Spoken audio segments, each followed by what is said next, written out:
It's not. Most fathers spend months learning practice directions, case law, the Children's Act, 1989, watching YouTube videos, reading forums, preparing pages and pages and pages of evidence, and then they walk into court, not because they didn't know enough, because they couldn't control themselves. Here's the uncomfortable truth. Imagine I gave you the greatest position statement ever written, the perfect opening speech, every legal authority, every case, every argument. Then I hand it to someone who's terrified, someone who's angry, someone who's desperate for the judge to believe them, someone who speeds up every sentence because they're emotionally flooded. Do you know what happens? It's like giving someone a Boeing 747 checklist and asking them to fly the plane.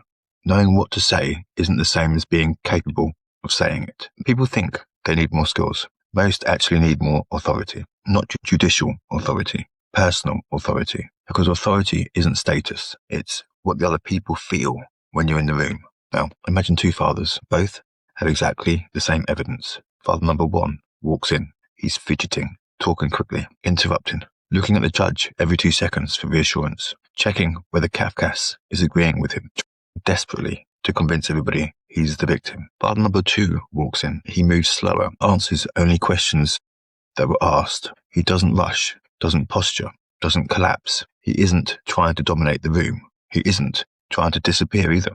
He is composed. Now, ask yourself something. Which father feels safer? Because family court is about the children. Children need safe adults. Judges know that. Cafcass know that. Whether they realize it consciously or not, they know that. Now, your nervous system is communicating before your mouth even opens. Fear speeds people up. Authority slows them down. This is why I say, forget the scripts. Forget the scripts. Not for 1 week, simply because the slowest moving person in the room. Imagine you're walking underwater, because panic has speed. Confidence has speed too, and they're not the same thing. Most people become between collapse and posturing. Collapse sounds like this. Sorry, I don't want to waste anyone's time.